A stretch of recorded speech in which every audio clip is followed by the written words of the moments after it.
మెడ్సీ IVF ఉచిత సంతాన సాఫల్య చికిత్స శిబిరం ఏప్రిల్ 15 నుండి మే 15 వరకు. నమస్తే, welcome to Suman TV news. నేను మీ సాయి. ఆంధ్రప్రదేశ్ ఎన్నికలకు మరికొద్ది రోజుల సమయం ఉన్న నేపథ్యంలో కూటమి వైసీపీ పార్టీ నుంచి కీలకమైనటువంటి మేనిఫెస్టో అనేది బయటికి రావాల్సి ఉంది. దీనిలో భాగంగా వైసీపీ భారీ కసరత్తు చేసి ఒక మేనిఫెస్టోను విడుదల చేయబోతుంది. ఆంధ్రప్రదేశ్ ప్రజలకి ఈ మేనిఫెస్టో ద్వారా కీలక అంశాలని మరొకసారి ప్రస్తావించబోతుందనేటువంటి చర్చ కొనసాగుతుంది. వైసీపీలో ఎలాంటి అంశాలను మేనిఫెస్టోలో చేర్చారు, ఈ మేనిఫెస్టో వైసీపీ మేనిఫెస్టో ఎలా ఉండబోతుంది, దీనికి సంబంధించి మనం మాట్లాడదాం. మనతోపాటు Suman TV news chief editor Keshav గారు ఉన్నారు. సార్ నమస్తే. నమస్తే. సో ఇప్పటికే చాలా సంక్షేమ పథకాలు అమలు చేస్తుంది వైసీపీ. ఇంకా మేనిఫెస్టోలో చేర్చేటువంటి సంక్షేమ పథకాలు ఉన్నాయా, లేకుంటే వీటికి కొనసాగింపుగా ఏమైనా యాడ్ చేస్తారా? అంటే వైసీపీ చెప్తున్నటువంటి వాదన ప్రకారం 2019 నుంచి ఇప్పటి వరకు జగన్మోహన్ రెడ్డి గారు మొన్న అనౌన్స్ చేశారు 40 పథకాలని అమలు చేస్తున్నాం అనేటువంటి మాట చెప్పారు. అలానే 2,70,000 కోట్ల రూపాయలు డైరెక్ట్ బెనిఫిట్ స్కీమ్స్ పేరుతో నేరుగా నగదు బదిలీ చేశారు వివిధ అకౌంట్స్లో కంటే వివిధ వర్గాల ప్రజలకి.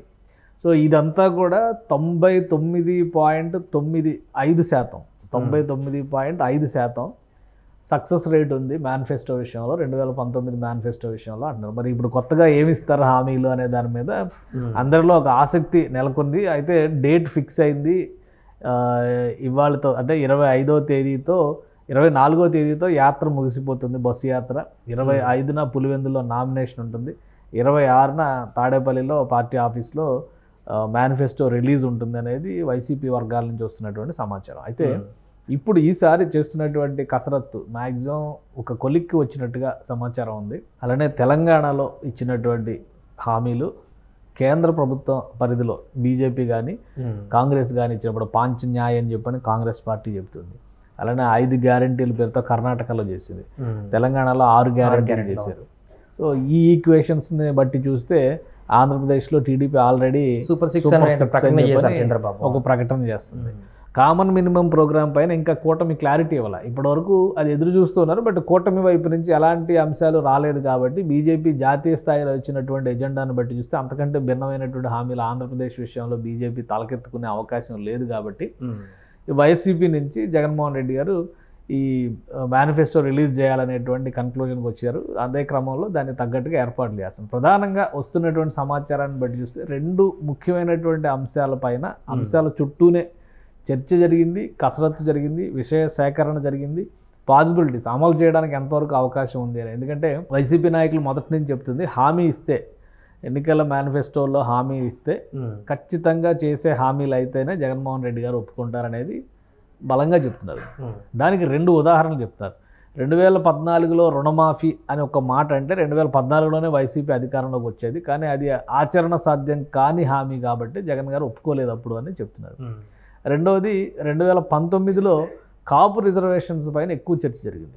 ఒకవేళ రిజర్వేషన్ ఇస్తాము అని ఒక మాట అని ఉంటే కనుక ఇంకా ఎక్కువ అడ్వాంటేజ్ ఉండేది. అయినా కానీ జగన్మోహన్ రెడ్డి గారు చెప్పినటువంటి పరిస్థితిని బట్టి ఆయన చెప్పినటువంటి మాటను కాపులు నమ్మారు కాబట్టి వైసీపీకి ఓటు వేశారు అనేటువంటి వాదన తీసుకొస్తున్నారు. సో ఈ విషయాలను ఎందుకు చెప్తున్నారంటే క్రెడిబిలిటీ.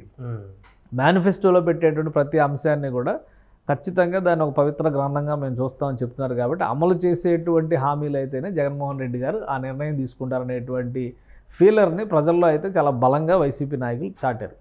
ఇదే క్రమంలో ఇప్పుడు 2 అంశాలపైన వైసీపీలో జరుగుతున్నటువంటి ప్రధానమైన చర్చ, ఒకటి రుణమాఫీ పైన. ఆల్రెడీ తెలంగాణలో దాని మీద విస్తృతంగా చర్చ జరుగుతుంది. 2 లక్షల రుణమాఫీకి సంబంధించి ఆగస్టు 15 డెడ్ లైన్ అనేటువంటి మాట రేవంత్ రెడ్డి గారు చెప్పారు. సో ఇదే క్రమంలో ఆంధ్రప్రదేశ్లో రుణమాఫీ పాసిబిలిటీస్ పైన విస్తృతంగా చర్చ జరుగుతుంది. గతంలో జరిగినటువంటి విషయాల్లో, ఎందుకంటే 2014లో జరిగినటువంటి ఫెయిల్యూర్స్, అప్పుడు ఇచ్చినటువంటి ప్రభుత్వం హామీ ఇచ్చి కూడా అమలు చేయలేదు అనేటువంటి అపవాదం ఉంది. కాబట్టి ఇప్పుడు ఈసారి వస్తే కనుక అమలు చేస్తాం అనేటువంటి భరోసా ఇవ్వాలి అనేటువంటి అంశం పైన ఇప్పటికే విస్తృత అధ్యయనం చేసినట్టుగా ఒక సమాచారం ఉంది. అంటే సార్ ఒకటి, అలాగే 2019లో ఇచ్చినటువంటి మేనిఫెస్టో సంక్షేమ పథకాల అమలుకు సంబంధించే ఆర్థిక భారం నెలకొంది ఏపీలో అనేటువంటిది చాలామంది విశ్లేషకులు చెప్తున్నటువంటి పరిస్థితి. సో దానికి మించిన మేనిఫెస్టో ఇప్పుడు రూపకల్పన చేస్తే అది భవిష్యత్తులో రాష్ట్ర ఆదాయం పైన కానీ వృద్ధి రేటు పైన కానీ ఎలాంటి ప్రభావం చూపించేటువంటి అవకాశం ఉంది? దాన్ని ఎట్లా మేనేజ్ చేస్తారు? ఇప్పుడు ఒకటి, రుణమాఫీ అనేది ఖచ్చితంగా భారం అయ్యేటువంటి విషయమే. ఈరోజు కూడా రిజర్వ్ బ్యాంక్ నుంచి 3,000 కోట్ల రూపాయలు ఈక్విటీ బాండ్స్ని తనఖా పెట్టి వాటిని షూరిటీగా పెట్టి రాష్ట్ర ప్రభుత్వం తీసుకుంది 3,000 కోట్ల రూపాయలు. లాస్ట్ వీక్ ఒక 4,000 కోట్ల రూపాయలు, అంటే ఒక వారం రోజుల్లోనే 7,000 కోట్ల రూపాయలు. ఈ పరిస్థితుల్లో కూడా రాష్ట్ర ప్రభుత్వం అప్పుల సేకరణ కార్యక్రమాన్ని చేపడుతున్నటువంటి పరిస్థితి ఉంది. సో రేపు రాబోయేటువంటి ప్రభుత్వం బాధ్యత అది. ఇప్పుడు ఎవరు అధికారంలోకి వస్తే వాళ్ళు అమలు చేసేటువంటి వాటి మీద, ప్లస్ ఇప్పుడు ఉండేటువంటి స్కీమ్స్లో ఏవి మినహాయింపు ఉంటాయి. ఎందుకంటే కొన్ని విషయాలు చెప్తున్నారు కదా, ఆల్రెడీ కొన్ని స్కీముల్ని రద్దు చేసే అవకాశం ఉంటుంది, కొన్ని స్కీముల్ని ఇంకా ఎన్లార్జ్ చేసే అవకాశం ఉంటుంది. కాబట్టి ఎవరు పాలసీస్కి అనుగుణంగా వాళ్ళు మాడిఫికేషన్స్ చేసుకుంటూ వెళ్తారు. ఆర్థిక భారం అనేటువంటి విషయంలో అది ప్రజలకు ఉండాల్సినటువంటి క్లారిటీ. ఇప్పుడు ఆ పార్టీ చెప్పినా, ఈ కూటమి చెప్పినా ఏం చెప్తున్నారు, అన్ని సంక్షేమాన్ని మేము నడిపిస్తాం అంటూనే అభివృద్ధిని ఇస్తామని చెప్పిన మాట చెప్తున్నారు. ఇప్పుడు జగన్మోహన్ రెడ్డి చెప్పబోయేటువంటి మేనిఫెస్టోలో రుణమాఫీ ఒకటి కీలకమైనటువంటి అంశం అయితే, నిరుద్యోగ భృతి అనేటువంటి అంశం పైన కూడా విస్తృతంగా చర్చలు జరుగుతున్నాయి. సో నిరుద్యోగ భృతి లాంటి కాన్సెప్ట్, అది కూడా డీబీటీనే, డైరెక్ట్ బెనిఫిటే. ఇప్పుడు సూపర్ 6లో చెప్పినటువంటి ఏంటి, కానీ ఎక్కడ సాధ్యం కాలేదు ఇప్పటివరకు. తెలంగాణలో కూడా అంటే కొంత చేశారు. లాస్ట్ టైం 2014లో జస్ట్ 19 ఎలక్షన్స్కి ఒక 2 నెలల ముందర తెలుగుదేశం గవర్నమెంట్ నిరుద్యోగ భృతికి సంబంధించినటువంటి ప్రతిపాదనని పాక్షికంగా దాన్ని అమలు చేసేటువంటి ప్రయత్నం చేసింది. కానీ ఎన్నికల ముందర జరిగినటువంటి ప్రహసనంగా చూశారు తప్పితే దాన్ని అదొక శాశ్వత స్కీమ్ కింద, పథకం కింద ఆలోచించేటువంటి అవకాశం కల్పించాల. ఈసారి ఈ ప్రభుత్వం చేసింది ఏంటంటే, వచ్చిన మొదటి రోజు నుంచి నగదు బదలాయింపు అనేటువంటి పని చేసింది. ఇప్పుడు లాస్ట్ టైం గవర్నమెంట్ కూడా పెన్షన్లు ఇచ్చింది. ఇప్పుడు జగన్మోహన్ రెడ్డి గారు ఇచ్చినట్టుగా ఇంటింటికి ₹1,00,000 ఇవ్వకపోయి ఉండొచ్చు, కానీ 30,000 40,000 ఇచ్చారు కదా 5 ఏళ్లలో. సో కనీసం అది క్లెయిమ్ చేసేటువంటి ప్రయత్నాలు చేయాలి. ఇప్పుడు జగన్మోహన్ రెడ్డి గారు చేసింది ఏంటంటే, ప్రతిదానికి అకౌంటబిలిటీ, మీరు మా దగ్గర డబ్బు తీసుకున్నారు కదా, ఇంత తీసుకున్నారని ఒక షీట్ ఇస్తున్నారు. సో మీకు ఇప్పుడు రెస్పాన్సిబిలిటీ ఉంది, ఇదే గవర్నమెంట్ని కాపాడుకుంటే మీకు ఇంకా ఇస్తాను నేను అనేటువంటి ఒక బార్టర్ సిస్టమ్ పెట్టారు. ఇంకా చెప్పాలంటే క్విట్ ప్రోకో చెప్పారు. ఓపెన్గా చెప్పాలంటే ఇప్పుడు క్విట్ ప్రోకో అంటే ఏంటి, మీరు గవర్నమెంట్కి ఇగో ఇది ఇస్తే మాకు ఇది బెనిఫిట్ చేస్తారనేదే కదా. ఇప్పుడు అదే నేను మీకు ఇది ఇస్తాను, మీరు నాకు ఓటేయండి అనేటువంటి క్విట్ ప్రోకోని తీసుకొస్తున్నట్టుగా మాట్లాడుతున్నారు.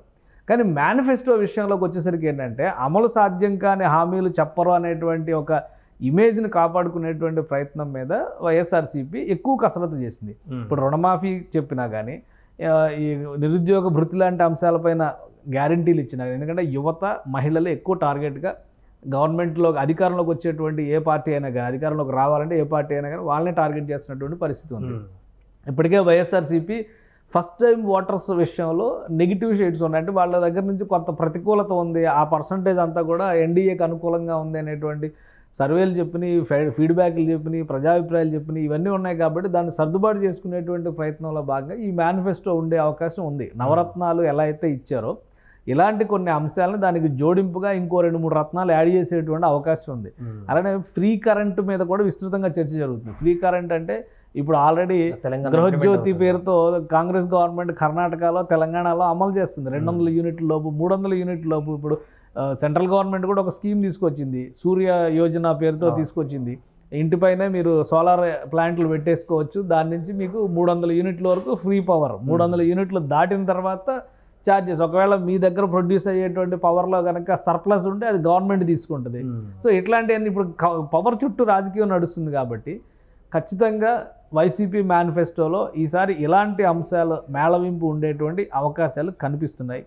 ప్లస్ తన క్రెడిబిలిటీని పణంగా పెట్టి జగన్మోహన్ రెడ్డి గారు నెక్స్ట్ టర్మ్ అధికారంలోకి రావాలంటే ఖచ్చితంగా అభివృద్ధి నినాదానికి అనుకూలంగా కొన్ని ప్రకటనలు చేయాల్సినటువంటి పరిస్థితి ఉంది. సో అభివృద్ధి విషయంలో, అభివృద్ధి అంటే ఏ రకమైనటువంటి అభివృద్ధిని సాధిస్తారు, జాబ్ ఎంప్లాయ్మెంట్ ఎష్యూరెన్స్ ఏ విధంగా తీసుకురాబోతున్నారు, అలానే ప్రాజెక్టులు ఆగిపోయినటువంటి ప్రాజెక్టులు, వీటికి సంబంధించినటువంటి అంశాలన్నిటిపైన కూడా ఒక డ్రాఫ్ట్ ఇచ్చేటువంటి అవకాశాలు అయితే స్పష్టంగా కనిపిస్తున్నాయి. ఇంకోటి ఏంటంటే, ఇప్పుడు రాష్ట్ర వ్యాప్తంగా బస్సు యాత్ర చేశారు. చాలా చోట్ల ప్రజల నుంచి రకరకాల రూపంలో అభిప్రాయాల సేకరణ కూడా జరిగింది. కాబట్టి ప్రజల నుంచి వస్తున్నటువంటి స్పందనలు, పార్టీల పరంగా ఎదుర్కొంటున్నటువంటి విమర్శలు, ఈ రెండింటికి సమాధానం ఇచ్చేలాగా మేనిఫెస్టో రూపకల్పన చేస్తారు.